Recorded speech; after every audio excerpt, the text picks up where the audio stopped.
कसं काय पब्लिक, तर आज आपण बनवतोय मस्त यम्मी असे स्मोकी चिकन रोल. सगळ्यात पहिले पॅनमध्ये एक कांदा टाकून चांगले भाजायचे. मग एक टोमॅटो, जिरा, आलं, लसूण आणि 2 चमचे लाल मिरची पावडर, हळद टाकून चांगले परतायचे.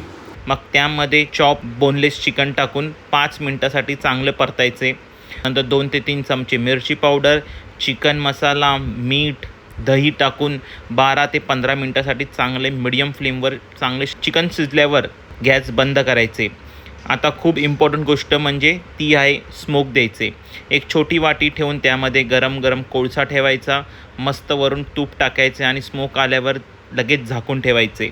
नंतर एका पॅनमध्ये तेल टाकून त्यामध्ये एक अंडं टाकायचे, त्यावर चपाती ठेवायची आणि मस्त दोन्ही बाजूने चांगले भाजून घ्यायचे. मग साईडला काढून त्यावर ग्रीन चटणी, केचप लावायचे. मग स्मोक दिलेलं चिकन टाकायचे आणि त्यावर चिली सॉस टाकून तुम्ही लिंबूही पिळू शकता आणि रोल बनवायचे. आपले smoky chicken roll ready to eat. तुम्ही घरी ट्राय करा आणि कळवा कसे झाले ते. थँक्यू.